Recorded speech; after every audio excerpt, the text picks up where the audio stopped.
Hi everybody, I'm Victoria Thurman Hall, and I get hit up on Instagram all the time about root melts and shadow roots and what to do, what not to do.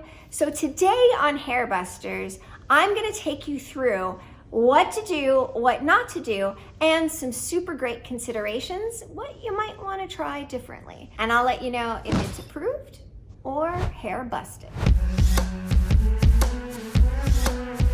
Let me take you through what I did on my doll. I went through and did a heavier weave throughout the entire top of her head. What I was left with was a bit of spotting, a bit of chunkiness, and what's really great is I wanted you to see what was there before I show you what I did for my root melt. In the front, you have root melts. On this side, I did permanent hair color, and on this side, I did demi-permanent hair color. So I did Celestone Perfect, 5-stroke 0, and I did Color Touch, 5-stroke 0. Very common shades that people might want to do. So you can see with the result, it hides, it blends, you won't see those spots at all. Now, what I want to take you through is how this looks with your ideal client. So I'm talking, when I talk ideal client, this is a client who buys your shampoo, buys your conditioner, shampoos her hair every other day. She blow dries it and uses a great GHD flat iron. Uses thermal protection. This is your ideal client. She has not seen you in 2 months, so 60 days. So what we did in order to recreate that is I created swatches by doing the same foils and the same root formulation. And now I'm gonna show you what that might look like when she comes back. So here's your ideal client. I washed her with a friend. We washed her 30 times, blew dry her 30 times, and we flat ironed her 30 times. All using protection, all using really good Wella products. And what we wanted to show you, this is where it starts, but as the hair grows, it's going to travel further and further down. So when I look at it from the standpoint of my swatch, if I move down the head, eventually I might have a darker spot moving down the head using permanent hair color. So the fact that I've done the root melt with a ½ inch each month of growth lands this when she comes back to you in 60 days right here, which could be a darker spot because her color has lasted. So how can we get around this?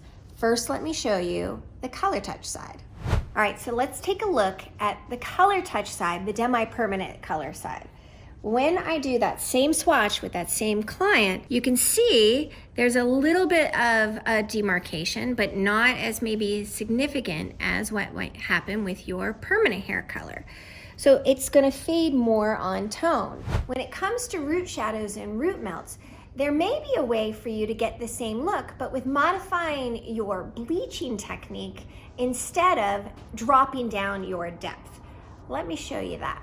In order to make it to where you don't have to do a root shadow, there's a couple of things that you can do with your foil work to make it simpler. Let me show you how it goes. First of all, I'm going to take a very thin section of my foiling. You should be able to read your Instagram right through this sucker, so nice and thin. The other thing that you can do if you want to have a weave is to drop your hands a little bit further away from the scalp, and when you're doing your weaves, I'm coming way down here, which gives a little bit more diffusement than if I were close at the root doing it here. So when I put my foil in, I'm gonna set it in the middle of my foil, and instead of taking my brush all the way up here to put my product in, you'll notice how far down I like to set it. Now the reason that is because when I'm gonna go through and do the root, I'm gonna do it from a different standpoint. So I'll finish up the ends by going through and putting a lot of product on there for brightness, but now the foil is going to look a little bit more like a balayage, if you will. I'm gonna come in and turn my brush and lightly feather, almost taking it barely onto it, almost taking it off, if you will, so that I can have a transition. That way I'm going to keep that root. And yes, I even pull it out a little bit to give me just a little bit more space at the root. I'm not getting close to the root. I want to stay away from it. I want to keep depth in there. So when I seal it up, I'm going to make sure that I've retained that depth and I don't have to worry about dropping in a root. All right, so is this approved or is it busted? In my expert opinion, guys, I'm gonna give this a busted. For me, my technique makes it to where I don't have to put a root shadow in or a root melt.